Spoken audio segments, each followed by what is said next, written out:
News 18 বাংলার সমস্ত দর্শককে দীপাবলির শুভেচ্ছা। বাংলা জুড়ে আজ কালী বন্দনা। কলকাতা থেকে জেলা আজ দীপান্বিতার পুজোয় তৈরি বাংলা।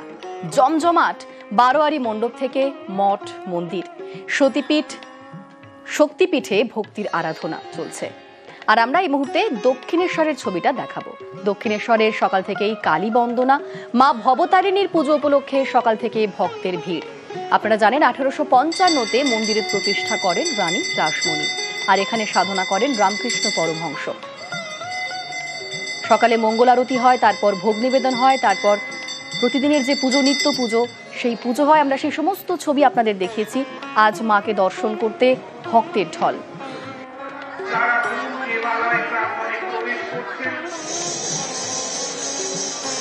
লম্বা লাইন দিয়ে আজ পুজো দিচ্ছেন প্রত্যেকেই। প্রত্যেক পুণ্যার্থী এসছেন, অনেক দূর দূর থেকেও এসেছেন অনেকেই।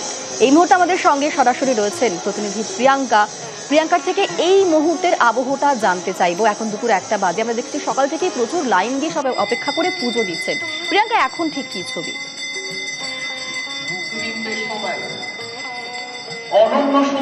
অনিন্দিতা, তুমি যেমনটা বলছিলে 1855-তে এই মন্দির প্রতিষ্ঠা হয়, কিন্তু যদি একটু ইতিহাসটা বলি, স্বপ্নাদেশ পেয়েছিলেন লোকমাতা রানী রাসমণি এবং স্বপ্নাদেশে এই মন্দির প্রতিষ্ঠা। কাশী যাওয়ার দরকার নেই, ভাগীরথীর পূর্ব তীরে তৈরি কর আমার মন্দির এবং সেখানে আমার ভোগ নিবেদন করা হয়, এমনটাই স্বপ্ন দেখেছিলেন রানী রাসমণি। তারপরে 1855-তে তৈরি হয় এই মন্দির এবং 1847 থেকে শুরু হয় এই মন্দির নির্মাণের কাজ। প্রসঙ্গত বলে রাখি, দক্ষিণেশ্বর কালী মন্দিরে যে মূর্তিতে পুজো হয় বা হচ্ছে, সেটা কিন্তু তৃতীয় মূর্তি। তারও ইতিহাস রয়েছে, আমরা সেই ইতিহাস প্রত্যেকেই জানি। তুমি যেমনটা বলছিলে যে সকাল থেকেই ভক্তদের ভিড়, দর্শনার্থীদের ঢল, এবং এই মুহূর্তে জানিয়ে রাখবো দুপুর 1টা থেকে 3টে পর্যন্ত কিন্তু মায়ের মন্দির বন্ধ রাখা হবে। মন্দির কর্তৃপক্ষের তরফ থেকে বারবার জানানো হচ্ছে, কারণ আমরাও বলছিলাম ভোগারতির সময়, ভোগ অর্পণ করার সময় কিন্তু বন্ধ রাখা হয়, তাই দুপুর 1টা থেকে 3টে এখন কিন্তু বন্ধ হয়ে গেল মূল মন্দির। এখন কোনো পুণ্যার্থীরা প্রবেশ করতে পারবেন না। যারা ইতিমধ্যেই দেবালয় প্রাঙ্গণে উপস্থিত হয়েছেন তাদের পুজো শেষ, এবং যারা রয়েছেন তাদেরকে বাইরে অপেক্ষা করতে হবে। দুপুর 3টের পর কিন্তু তারা আবার পুজো দিতে পারবেন মায়ের, তবে 1টা থেকে 3টে ভোগ অর্পণ করা হবে। বিশেষ রীতি মেনে যে বিশেষ পুজো রয়েছে তা কিন্তু রাত্রি 10টার পর, অর্থাৎ অমাবস্যা তিথির পর, দীপান্বিতা অমাবস্যা তিথি দুপুরে আজ শুরু হচ্ছে, কালকে বিকেল 4:30-র পর গিয়ে শেষ হবে। সেই দীপান্বিতা অমাবস্যা তিথিতে যে বিশেষ পুজো মা ভবতারিণী, সেটা কিন্তু আজ রাত 10টার পর শুরু হবে। 171তম বর্ষে পদার্পণ করেছে। আমি একটু ছবিটা দেখাই। এখনো কিন্তু দেখো রোদের যা তেজ, সেই তেজ, রোদকে উপেক্ষা করেও ভক্তদের কি ভিড়। লম্বা লাইন ছিল, কিন্তু সেই লাইন এগিয়ে যাচ্ছে। তোমাকে যেমনটা বললাম 1টা থেকে 3টে পর্যন্ত বন্ধ থাকবে। আমি একটু কথা বলার চেষ্টা করবো। কোথা থেকে এসেছে? আমি নদী ডিস্ট্রিক্ট থেকে এসেছি, মদনপুর থেকে এসেছি। প্রত্যেক বছর আসা? প্রত্যেক বছর আসা, তবে আমি আসি। কেমন লাগছে? খুব ভালো লাগছে। এই যে রোদ, এতক্ষণ লাইনে দাঁড়িয়ে মায়ের মন্দিরের দিকে এগোচ্ছেন, গুটি গুটি পায়, কষ্ট কি হচ্ছে?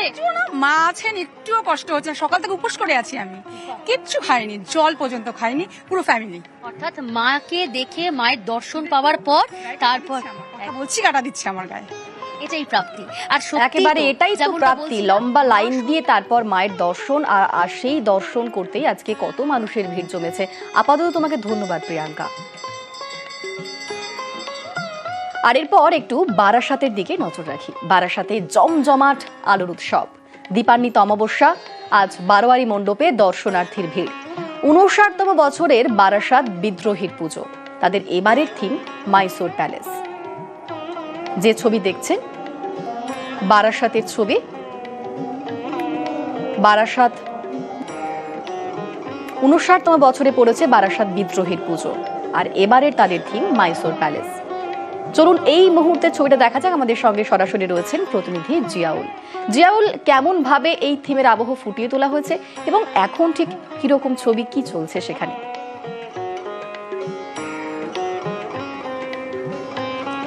দেখো, আলোর উৎসব বারাসাতের জন্য তুমি জানো বারাসাত কিন্তু বিখ্যাত, ফলে রাজ্যের মানুষ অপেক্ষা করে এই বারাসাতের পুজো দেখার জন্য। আমি এই মুহূর্তে রয়েছি বারাসাতের বিদ্রোহী সংঘ ক্লাবে এবং 59তম বৎসর এবং তাদের কর্ণাটকের মাইসর প্যালেন্সের অনুকরণে তৈরি করা হয়েছে মণ্ডপ সজ্জা। এবং তুমি জানো এই মুহূর্তে কিন্তু এখন ঘড়ির কাঁটা 1টা বাজে, দেখতে পাচ্ছ এখনো কিন্তু প্রচুর মানুষ কিন্তু তারা এই মুহূর্তে মণ্ডপ বকিতার কারণ রাতে যেভাবে জ্যাম, অর্থাৎ বারাসাতে একের পর এক মণ্ডপ থেকে আরেক মণ্ডপ যেতে খুব সমস্যা, ফলে যতটা হয় একটু আগে আগে মণ্ডপ দর্শন বা প্রতিমা দর্শন করা সেটা কিন্তু হচ্ছে এই মুহূর্তে। প্রচুর মানুষ কিন্তু তারা দূর দূরান্ত থেকে এসছেন এবং তারা কিন্তু এই মুহূর্তে এই বারাসাত বিদ্রোহী ক্লাব প্রাঙ্গণে তারা রয়েছেন এবং কোথা থেকে এসছে বা এই কোন সময় বেরিয়েছেন একটু কথা বলে নেবো। আপনারা কোথা থেকে এসছেন? আমরা ব্যারাকপুর রোড থেকে এসেছি। ব্যারাকপুর থেকে এসেছেন? ব্যারাকপুর থেকে না, বারাসাতে ব্যারাকপুর রোড। দিনের আলোই তো দেখে নেওয়ার একটা রাতে সমস্যা। রাতে একটু প্রবলেম আছে, টোটো থাকে না, বন্ধ হয়ে যায়, ফলে ট্রাফিক সমস্যার একটা রয়েছে, ওই কারণে। আপনি কোথা থেকে এসেছেন? আমি বারাসাতেই থাকি। বারাসাত থেকে। দিনের আলোই কেন? রাতে অনেক ভিড় হয়, সেটা একটু আগে আগে দেখে নেওয়ার একটা পরিকল্পনা। আপনি কোথা থেকে এসেছেন? আমি ওই নীলগঞ্জের ওদিক থেকে নীলগঞ্জ এসেছি। থেকে। হ্যাঁ একেবারে তো সাজগোজ করে ঠাকুর দেখতে এসেছি, সাজতে তো হবেই। একেবারেই ঠাকুর দেখতে আজকেও সেই রকমই একটা আবহ রয়েছে, উৎসবের আবহ রয়েছে আজকেও। বারাসাতের বিদ্রোহের ছবি আমরা দেখলাম, আর এবার আমরা আরো ছবি দেখাবো, বারাসাতেরই বিভিন্ন জায়গার ছবি দেখাবো। বারাসাতের জমজমাট আলোর উৎসব, আজ দীপান্বিতার পুজোয় তৈরি বাংলা। জমজমাট বারোয়ারি মণ্ডপ থেকে শুরু করে মঠ মন্দির, সতীপীঠ শক্তিপীঠেও ভক্তির আরাধনা। জমজমাট বাংলার কালীক্ষেত্র।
বেহালা মিলন শক্তি ক্লাবে জনকল্যাণের বার্তা। পুজোর ভোগ পৌঁছে দেওয়া হয় বাড়িতে বাড়িতে।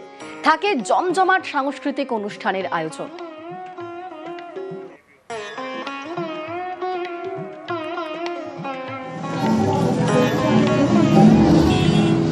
বেহালা মিলন শক্তি ক্লাব, সেখানের পুজো এবং সেই পুজোতে নানান অনুষ্ঠান থাকে। পুজোর ভোগ পৌঁছে দেওয়া হয় বাড়িতে বাড়িতে। তাছাড়াও থাকে জমজমাট সাংস্কৃতিক অনুষ্ঠান। পক্ষ থেকে ওদেরকে সাদর আমন্ত্রণ জানাচ্ছি এবং বুক ভরা ভালোবাসা। আমরা এবার 40তম বর্ষে পদার্পণ করলাম। আর থিম বলতে এটা কিছুটা সাবেকি পুজোর মতনই আমরা করি। যেমন দুর্গাপুজোতে আমরা বিভিন্ন ক্লাবের থিম দেখে থাকি, তাতে প্রতিমারও একটা আমূল পরিবর্তন করা হয়, কিন্তু আমরা প্রতিমাটিকে যে আমাদের শ্যামা পূজা হয় সেই রকমই প্রতিমা রাখি প্রত্যেক বছর। এই বছর একটু প্রতিমার মধ্যে মৃন্ময়ী রূপ এবং তার সাথে কিছুটা রুদ্রমূর্তি দেওয়ার চেষ্টা করেছি।